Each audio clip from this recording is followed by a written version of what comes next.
So could you recommend, what do you have to recommend to the Serbian people, especially to those who are young and want to study in the United States? Good luck. I mean, I think we would love to have you, and I think it's a very good time for Americans to learn what others think, and I think our cosmopolitanism in the United States, it has been waning lately. I think the country is much more self-enclosed and inward-looking. So that could be good for certain reasons if the United States is not, so involved in so many wars and involved in so much in shaping the global environment. But Americans should never be inward-looking only, any more than Serbians should be. Well, yes, I agree with you. And this reminded me, I was listening to a lecture online about Constantinopolitans and their cosmopolitanism, and Yes. they were thinking of themselves as cosmopolitanists, their city as one of the greatest cities Yes. ever, and they were proud of so many nations Yes. that lived there, but they also were most hardcore nationalists. Yes. Well, this is what you learn from doing a reading or listening, that these categories we have often conceal a lot, and many self-styled cosmopolitans have ultimately been very nationalist and imperialist when you look more closely at them. But often what people mean by cosmopolitan is not morally universalist. It just means that they have exposure to difference. And so I think we should keep these different meanings of cosmopolitanism in mind. Mm-hmm. Okay, thank you. And sorry, I'm now returning back to we were talking about Bernie Sanders. So why does the U.S. reject socialism? So for a very long time, it's been a question. There's a famous sociologist early in the 20th century who wrote a book called "Why Is There No Socialism in the United States?" And there's a big debate. One reason could be that capitalism succeeded so thoroughly here that there were just too many enemies of socialism, and they succeeded in stamping it out. It's little known that before Bernie Sanders, there was a very successful socialist candidate for president named Eugene Debs, who got a lot of voters in the early 20th century. I would say that the standard explanation is that the United States emerged after clearing the land of native peoples in a way that had no old aristocracy with large land holdings, the way that many Eastern European countries had nobles with lots of land. And because of the clearance of native peoples, early Americans could each have their own plot of land. And that led them, from an early date to be hostile, more so than in other countries, to government.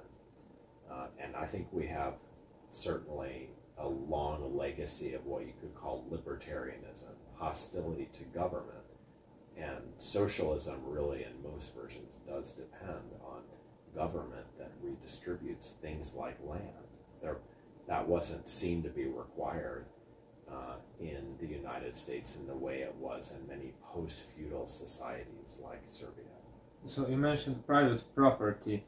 So that plot of land Americans had influenced their opinion about private property. Correct.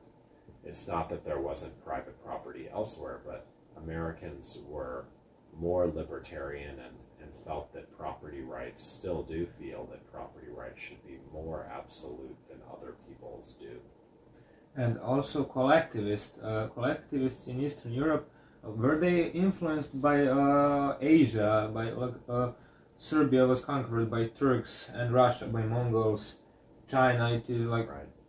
you know, it's Asia. Probably some way, but I would think that, you know, the more natural explanation would be that the old social structure of these parts of the world in Asia or in Europe are feudal, in the sense that there were large landholders and slaves or serfs who worked for nobles. And if that's your social situation, it's natural to think that we have to have some powerful force redistribute the land after the nobles are disempowered. And that was the state, ultimately the communist state. But even in, you know, places where there was never communism, like England, there was more socialism because they had a feudal past of nobles with big plots of land. America never had it. So this is, I think, a very powerful potential explanation for why, you know, America diverged kind of morally from the rest of the world. But how Western Europe didn't have such strong communist tendencies as in Eastern Europe? Well, they, you know, first of all, you know, in my understanding, the Russians conquered, you know, the what became the Soviet Union, and then it's only because of World War II that they conquer the rest of Eastern Europe. And you know, there were very powerful socialist parties and movements, and indeed communist parties and movements in the West. Up until World War I, most people assumed that if there was a communist revolution, it would be in Germany, because that's where the most powerful socialist party was. And so I would say it's mainly, the fate of Eastern Europe is mainly determined by World War II, not some like kind of inborn tendency to be more communistic. Oh, yes. And Germany, you mentioned, had like these tendencies, socialist, mostly in western parts, like in all Europe. Does have that connection with many nobles, princes in Germany, in Holy Roman Empire? Of course, but I'd say even a more important explanation is that once all of those princes were forced to submit to the kind of imperial monarchy that unified the country under Bismarck, there were anti-socialist laws. And so even as the country was industrializing, socialism was kept at bay until the working class was just too large. And the nature of the industrialization bred a massive socialist counterattack. So connections, like we can see between Russia and Germany, are they because of these socialist tendencies? Now, what connections do you mean? Well, Germans, well, they had allied, they were allies earlier with Russia, and like in Eastern Germany, they had some like people who had some pro-authoritarian opinions. Now you're raising a very intricate topic. So first of all, remember that all the royal families of Europe were related. These were dynastic families that intermarried, and that was certainly true of the German and Russian monarchies. And then remember that Germany itself went into what is now Russian territory. The German philosopher Immanuel Kant comes from what's the furthest west little piece of Russia that it holds, called Kaliningrad. And so, where one power ended and the other began it wasn't a clean line, and it shifted massively. So, but I don't the Socialist Party in Russia was just a very different entity, because there had been very little industrialization of Russia before the Soviets took over. They were the agent of industrializing Russia, whereas Germany had industrialized it long before and was trying to catch up to, you know, Britain especially, but also in some accounts to America, which was kind of poised to take over the world by the early 20th century. So I think, you know, we have to look at each case and talk about a lot of very distinctive factors in its trajectory. Yes, I meant on this recent that Germany was like was very slow in imposing sanctions on Russia. Oh well, but that's because it gets all its energy from Russia. It's if you really, most of Europe is in a dependent relationship to Russian oil, a petrostate, and so the West joined, unified around these sanctioned regimes.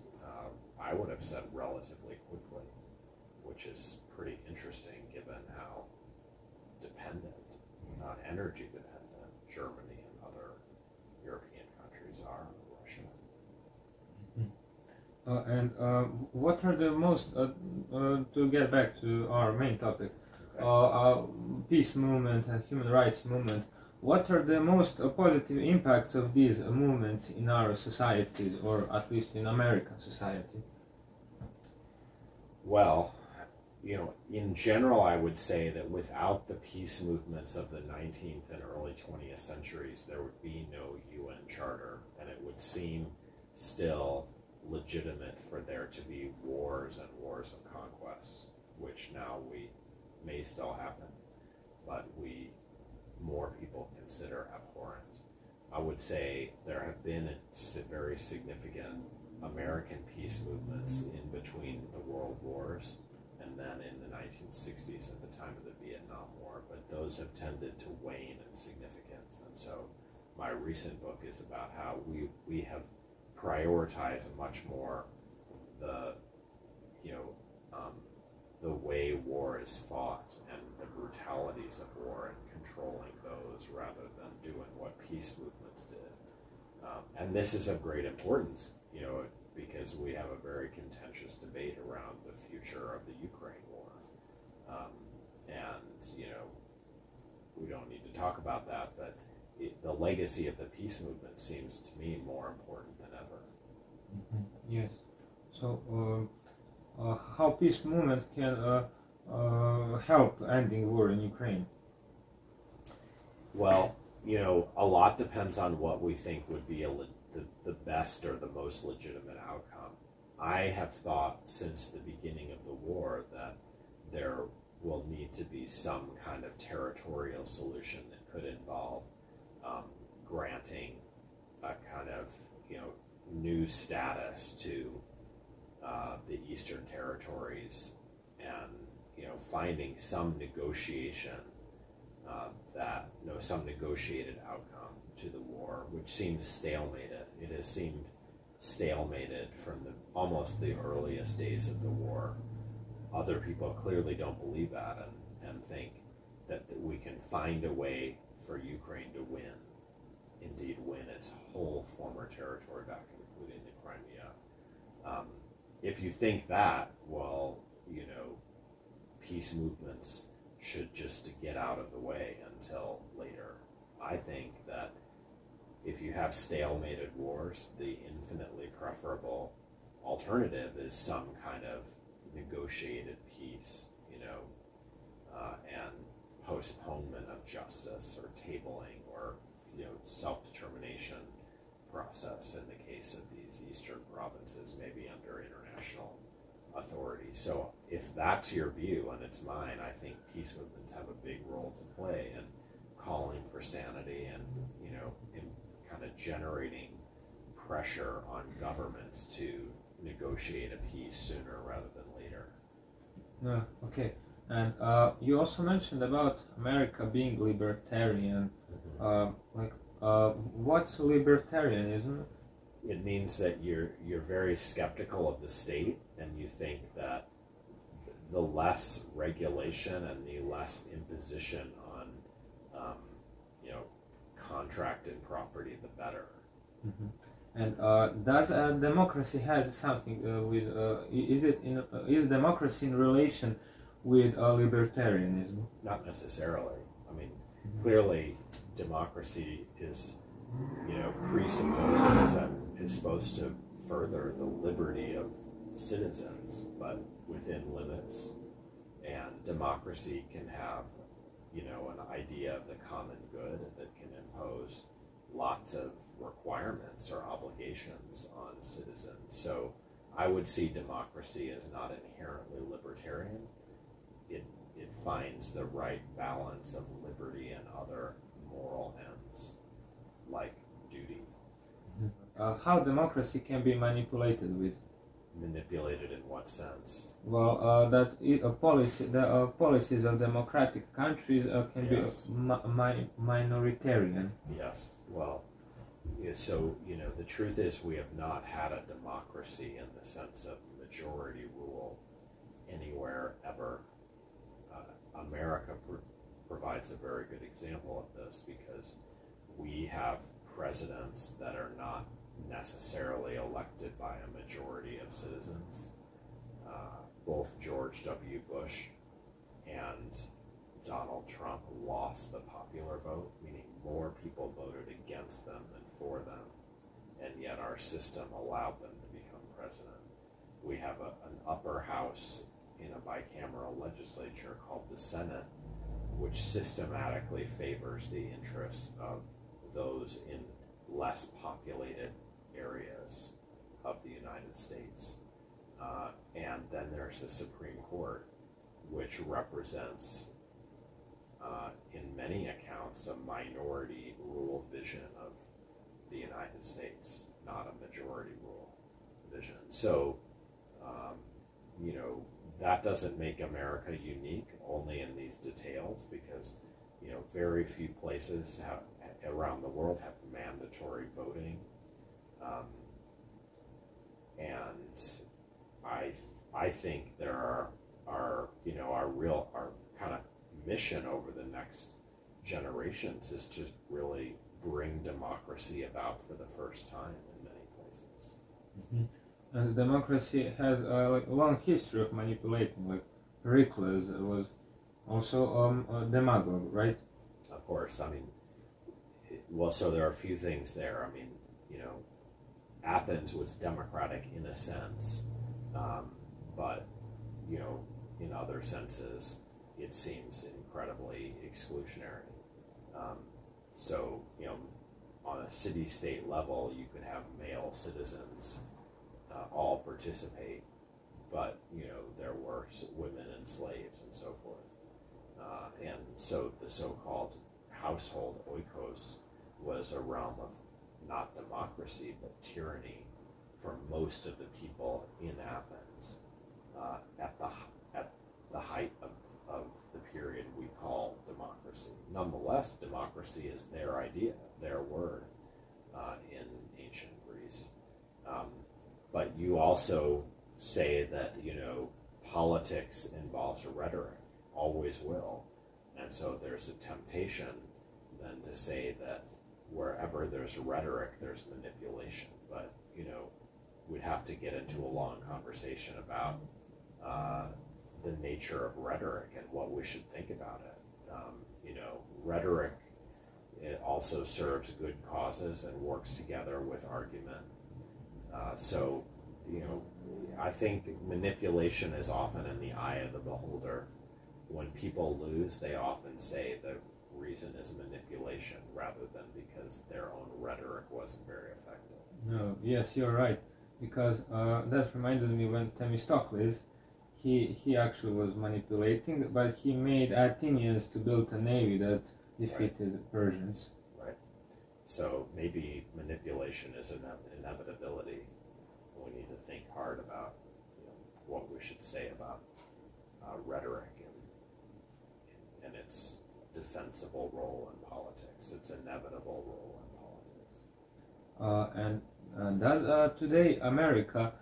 Is America today similar to the Roman Empire or Republic at least? Because one historian, he was especially in state governments, because in Roman Republic there was a Senate with aristocracy, there was a consul, and also people's tribunes.